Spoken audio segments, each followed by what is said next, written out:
Awesome. Thank you, Tim. Good morning. Hello. Just do it again one more time.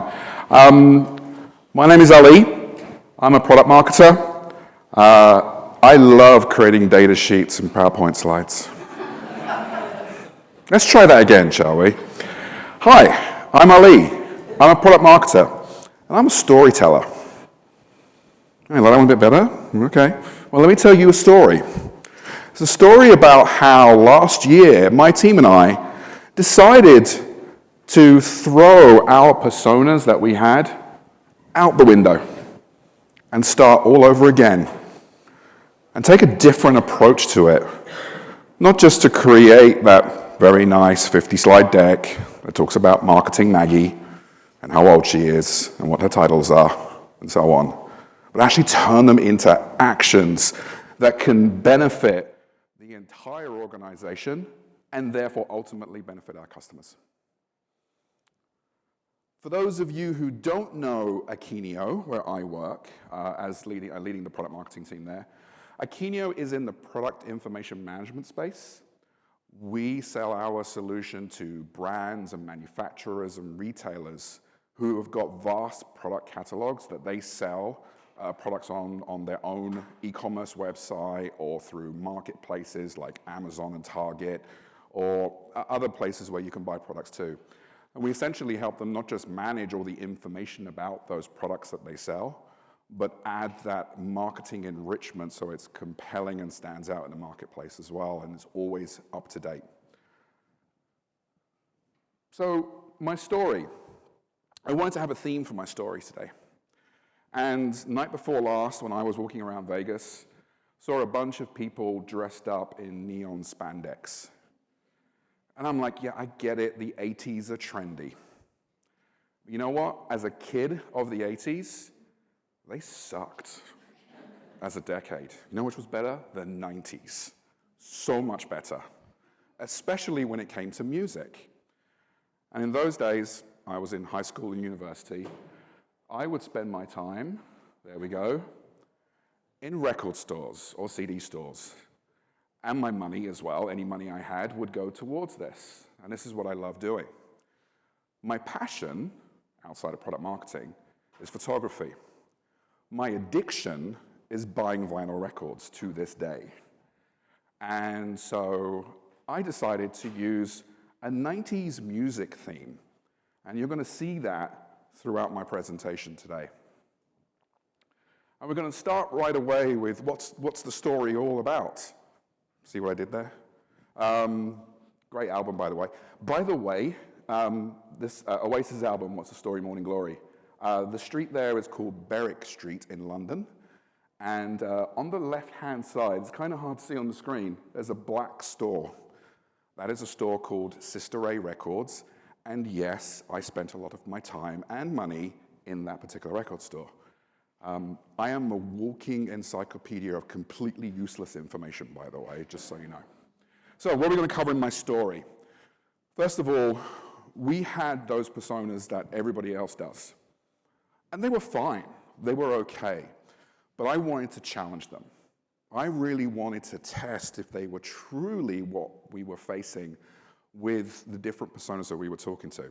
And the way I wanted to do that was by validating our previous personas or our new assumptions through both quantitative and qualitative research. I'll talk about what those are in a moment. And also how we took the insights that we got from that research and turned it into actionable content and materials and deliverables. Now, like many of you, our personas last year were based on tribal knowledge. And they were very much focused on the people profile that I talked about before. Here's Marketing Maggie. She is typically a VP of marketing or a head of or a CMO. She has these challenges and so on and so forth. That's fine. That's okay. We use that as part of things like new hire onboarding. But people will go, that's really interesting, thank you. But I don't know what to do with that. And that's what we needed to change. So it was too much focused on the people and not what they were trying to achieve. The other thing is, like I said, it was tribal in nature. It was based on internal anecdotes. What we knew from customer conversations that sales teams were having, or what product management had done when they spoke to a customer and what have you. So we needed to really become more data-driven in that case. And the thing is, it was derived from our user persona. So we have a user persona at Akeneo called Julia, and she is the PIM, Product Information Management System user. And in fact, there's a big sign in the head office in Nantes, in the west of France, that says, "Build what Julia wants," which is a great rallying call for the product team and engineers. But what about everybody else? The thing is, we put Julia at the center, and then we went out from there. Julia's boss, Julia's IT person. We felt that wasn't the right approach to take. So we basically said, okay, everything we know about personas is wrong. And we need to enhance the understanding of not the user, but the buyer, the decision maker. As product marketers, this is what we can bring as something of value to the organization. Product management, let them take care of the user persona. We'll take a look at the buyer persona, and then we'll collaborate afterwards. So we wanted to look at things like, what were the triggers that would cause the decision maker, the buyers, to look for a solution to their particular problem? What were the drivers, if you will? We wanted to identify what was the criteria and the path that they took to make a decision. And then thirdly, we had a buyer's journey. It was kind of rough. And again, it was based on anecdotal information. We wanted to not only enhance it, but simplify it so that it could become actionable by, say, the rest of the marketing organization. And again, one sort of thing that we threw out was the user is not the decision maker. We did not want to make that assumption until we did the research. So we did this exercise where we did both a quantitative study through research and survey and a qualitative one as well. And these were done through interviews. So we had 3 axes of research that we wanted to take so that we could remove any bias. Does anybody know what album this is? Anybody? I'll give you a clue. It's the title of my session. The album is called Listen Without Prejudice by... Anybody? George Michael. George Michael. Great album. I just rediscovered this recently. If you've never heard this album, it is an amazing album. If you don't cry when you're listening to this, check your pulse. It's an amazing album. And the thing is, as a photographer, sorry, I'm digressing again. Let's see, I think this is the pointer, if it's working. No, it's not. In the picture, you've got thousands of people. This was taken, I think, around the end of World War II in celebration in the summer. But there's one figure that stands out, and it's that woman in the bottom right in the black swimsuit there. She stands out amongst all the other people in the crowd for no reason, except for maybe because she's looking at the camera. But this makes this image so striking, is that just one individual amongst thousands who just happens to be there. And as a photographer, this is one of my favorite pieces of artwork from a music album. I told you, useless information. So, 3 axes of research. We did quantitative research, a survey, like I said, of 500 respondents. I'll go into more of the details about who they were, but it was across different industries, different roles, different levels. We also did qualitative research. These were interviews that we had conducted with both the business side and the IT side. I'll talk about in a little bit in a moment why we picked those two and why it was important for us to split it that way.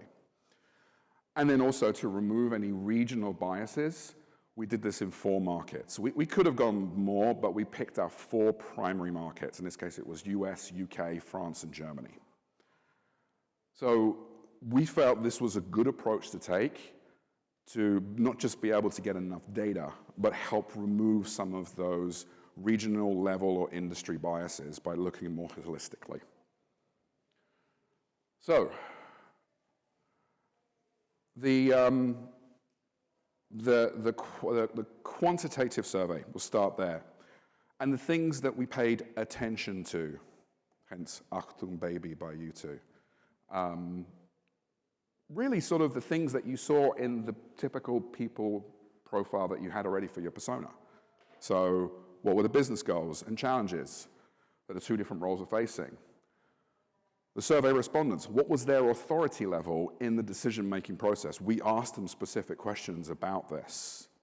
We wanted to know from them, what were the success metrics that they would look at or were looking at in determining this particular solution in our space? Decision-making criteria. So this is different than success metrics. Success metrics is about the outcome. Decision-making criteria is the checklist that they go through in the decision-making process. And then we also wanted to find out what were the sources of information that they would go to predominantly to help them with their decision-making. Now, one thing we did with the qualitative survey, one of the first questions we ask is, do you know what a PIM is? And if the answer was no, we disqualified them out. If the answer was yes, we asked them then, are you equipped with one? And they would say yes or no. We never asked them, do you know what a PIM is if you have it, and what kind of PIM do you have? Because what we find in our space is that a product information management system could be a SaaS-based solution like ours. It could be a database that's they have built in-house. And in our space, in many cases, it's a spreadsheet. That's where they're managing all the products. To them, that could be a PIM. So we didn't want to make sort of any assumptions about that, again, to remove those biases. So the output, so I'm going to go right into what came out of that. It was a report that was generated for us by the company that we work with.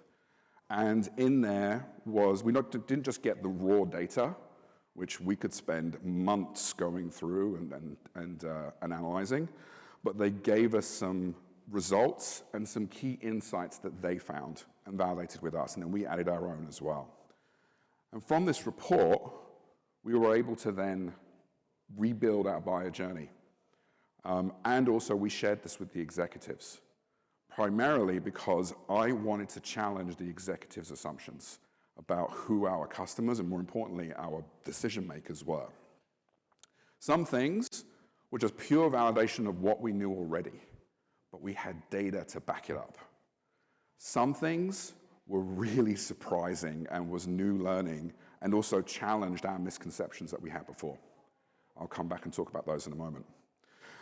By the way, we put out to tender doing this survey. We wanted to find a company who could run the survey, had access to the data pool, and could generate a report for us.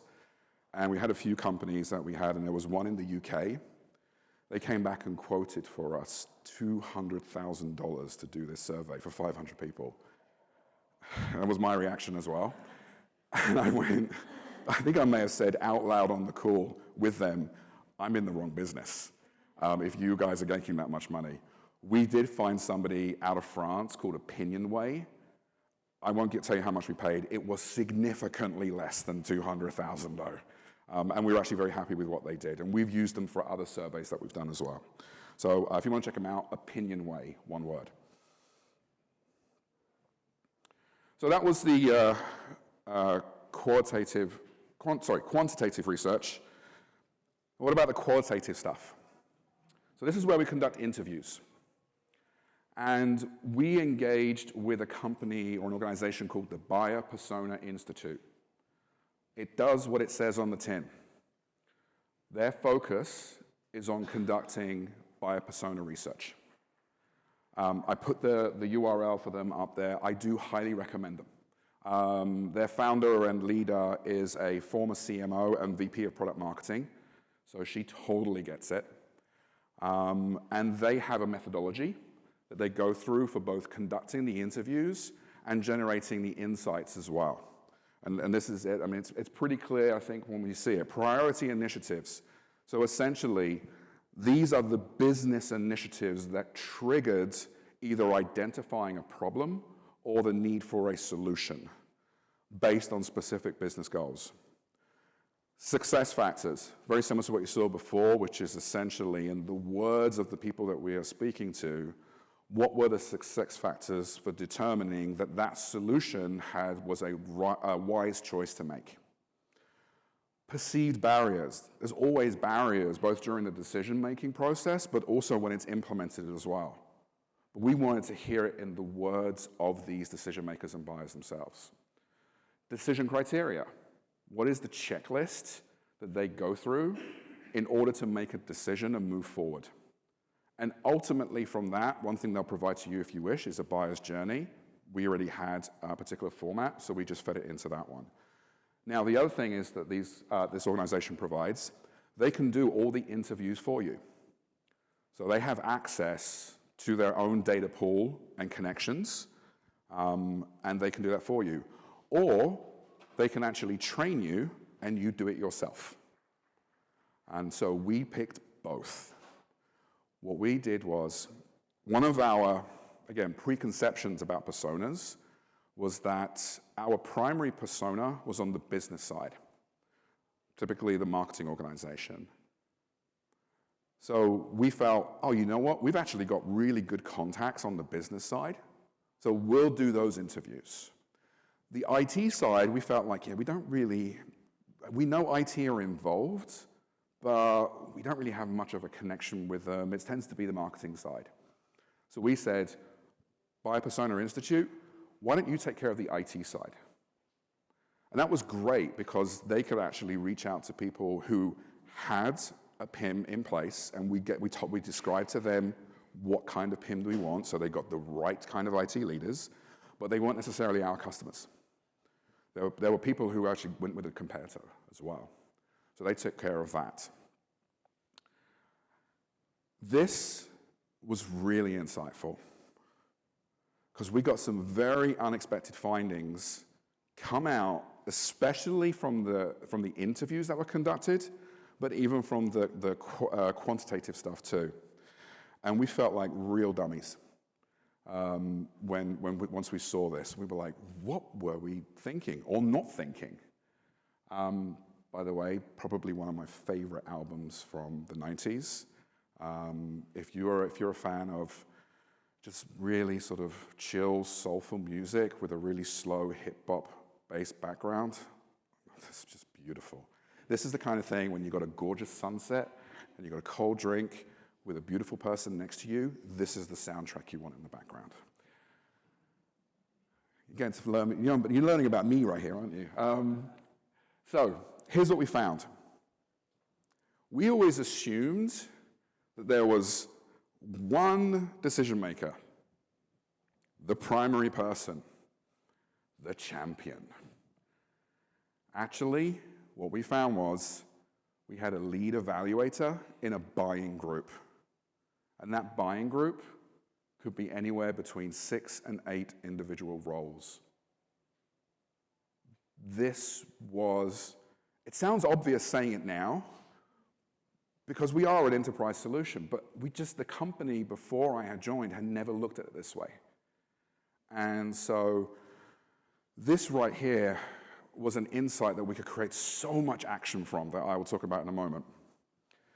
The other thing was, again, anecdotally, when I came in just less than 2 years ago, we kept hearing, oh no, it's an immature market, there's lots of greenfield here.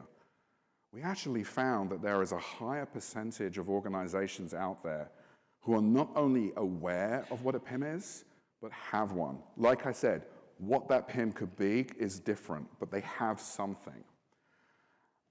And what I'll share with you right away, the action that came from that was we instructed our BDRs to stop telling prospects what a PIM was and actually go right to why you need a Kenia.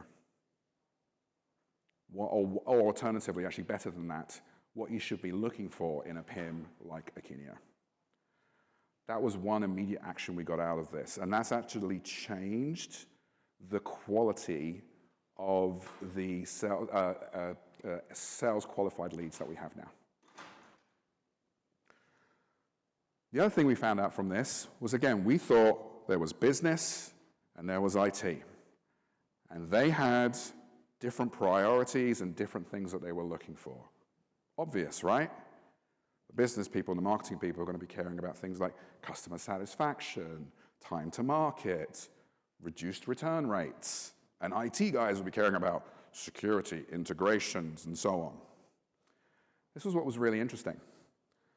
When we talked to the when BPI talked to the IT roles, they were saying things like, yeah, you know what, we really want to be able to increase the quality of the product information that we have on our own e-commerce sites. We really need to be able to reduce the return rates. We've got a feeling that there's something wrong in the experience that people are having.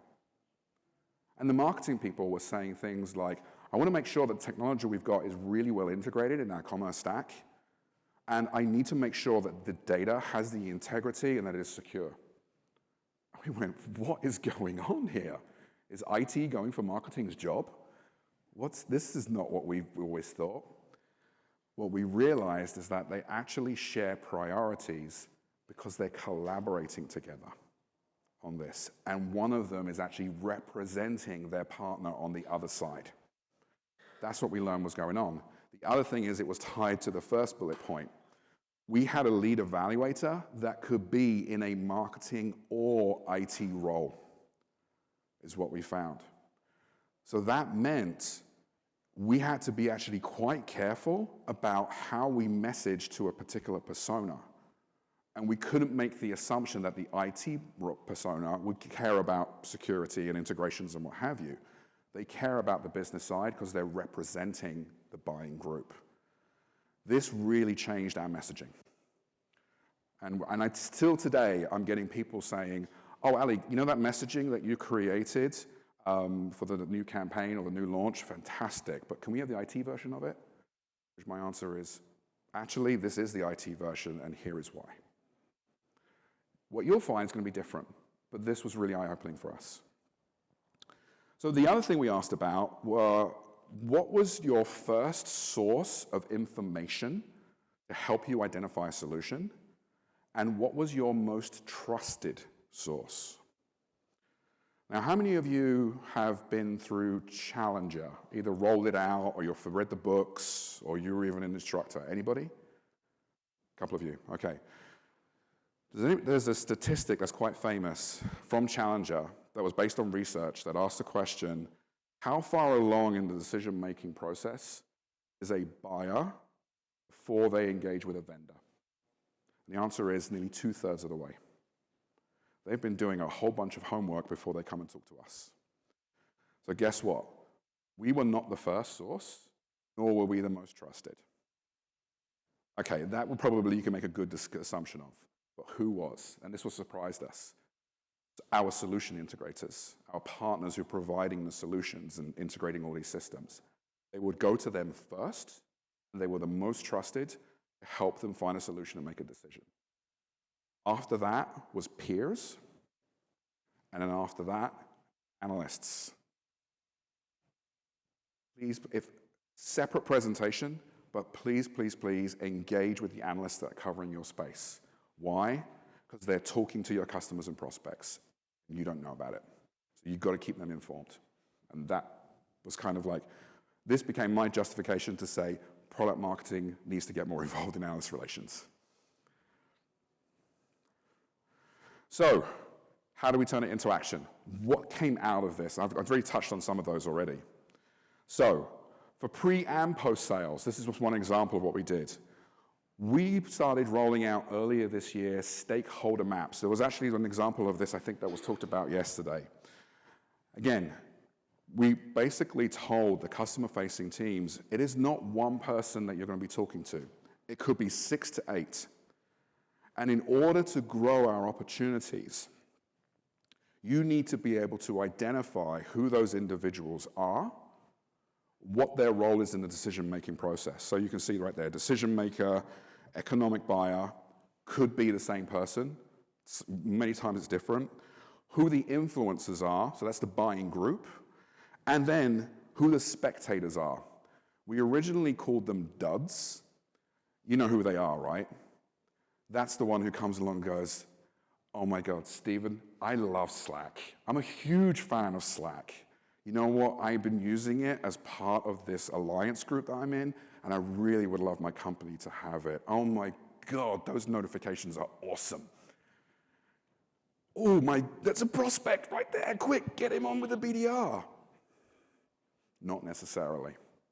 That's the dud, or the spectator as we called it. But more than that, once you've identified who they are they a champion, a detractor, or are they neutral? And are they a champion, detractor, or neutral for our technology, our space, and for us as a vendor? And so mapping this out gives you this political map that can be used to generate the plans for how an AE is going to tackle that account and to pass it on to the CSMs, our customer success team, for them to continue building so they know who to work with and who to look out for as it's deployed. Stakeholder maps, really useful tool. For marketing, touched on this already, we updated our buyer journey. So we provide this as a tool as part of our marketing playbook that the rest of the marketing organization use so they can help identify what they should be incorporating into their campaigns, whether that's global or regional. We actually, like many, we use the serious decisions framework here. And then products. So we have started to roll out a product launch process. I have a new VP of product management who is freaking awesome. He totally gets what product marketing is, totally gets product marketing's role in product development, and he has told his team every feature and every product we release has to drive customer value. Love this. So part of that exercise is that we sit down with our peers in product management and do a target customer needs definition exercise. If you've ever worked with or familiar with jobs to be done, it's very similar. So we've got customer jobs, that's ranked by priority, pains to complete that job, and then outcomes and gains if they are able to do it.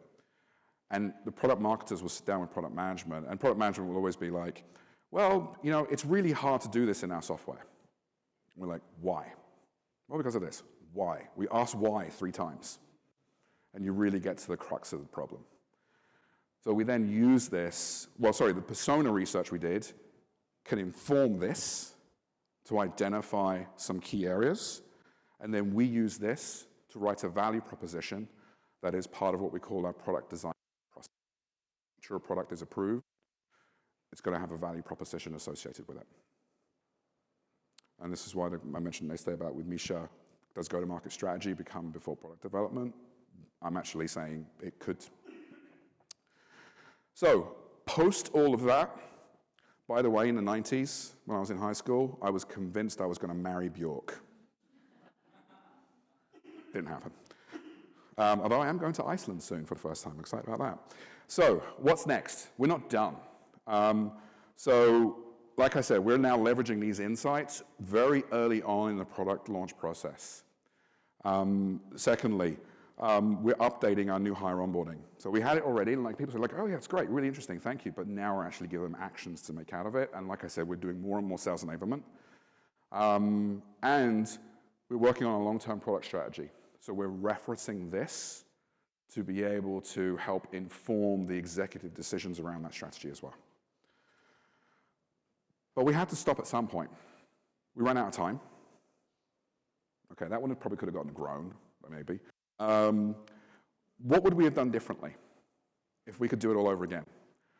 First of all, next time I do this, I'm going to do the qualitative interview research before the quantitative one, just because of scheduling it went the other way around.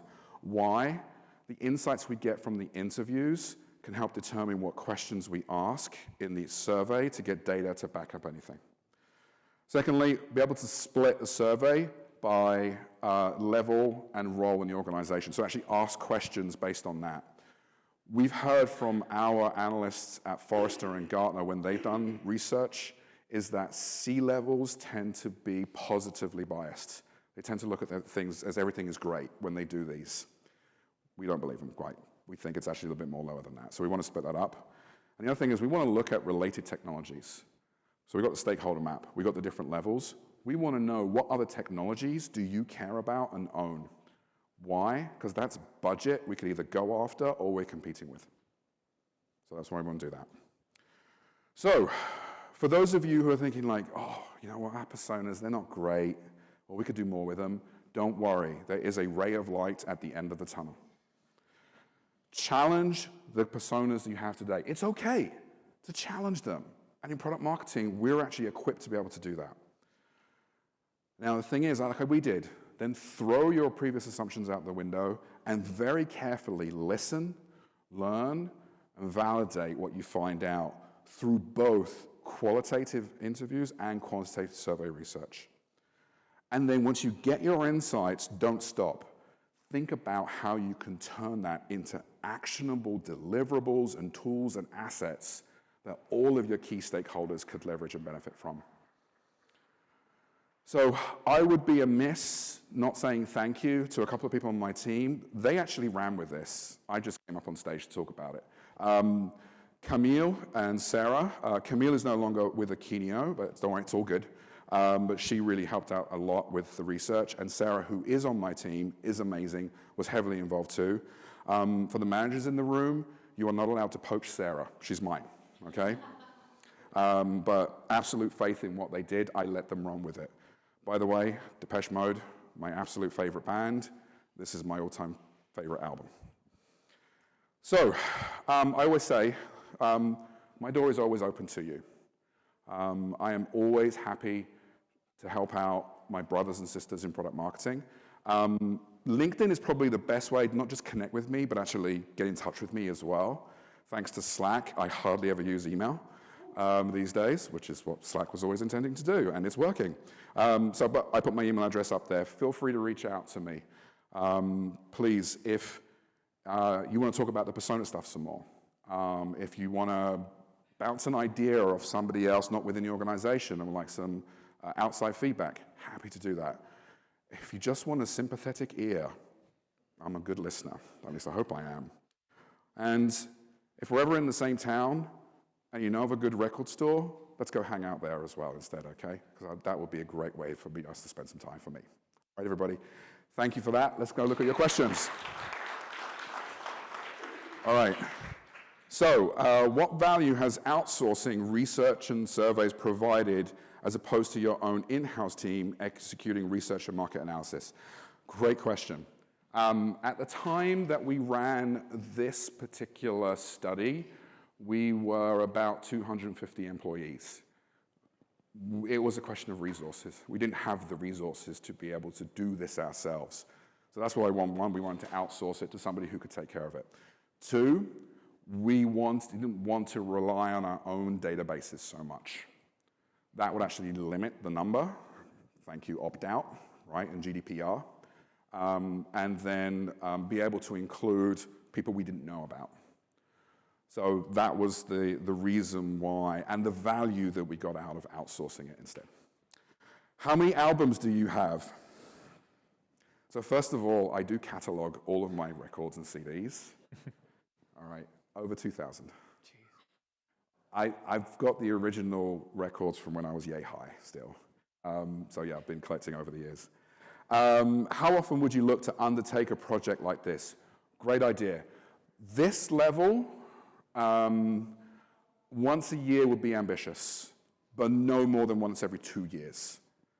Technology changes too quickly. But what I would do in between, maybe every 6 months, is have a look and see if there's any new insight or refresh or anything like that. How was the internal rollout? Any pushback? How did you get sales to trust and adopt the personas? Oh my God. I think we went through 37 versions of the sales-facing research that we had. Here's the thing. Don't just present the results because you're going to get pushback no matter what. Well, I don't think that's true. That's not what my customers tell me. You're going to get it. Create insight and action. So share the results because that's back up, but what you want to be able to tell, especially sales, for them to trust and adopt it, is give them some recommendations of new approaches that they can take and try. So that's what we did. Did we get any pushback? No, not really. Why? Data. It's kind of hard to push back on it. When there's no data, it's easy to push back. All-time favorite album. So Songs of Faith and Devotion by Depeche Mode is my favorite album from the 90s, but my all-time favorite album is Violator by Depeche Mode, which came out before that, but that's technically an 80s album. That's a good question. I like that one. How long did the qualitative and quantitative process take? I think this will be the last one. Oh my goodness, longer than it should have. The actual research itself was pretty quick. It was done in a matter of weeks. What took forever was actually going through all the data and finding the insights and then reviewing those and testing them and challenging them. That took a lot longer than it should have, but glad we did it. End to end, from like, we're going to do this, to we've actually created a whole bunch of tools, was actually about 4 months. Longer than I wanted. All right, everybody, great questions. Thank you so much. Enjoy the rest of the conference. Thank you. Round of applause. Thank you, Ali.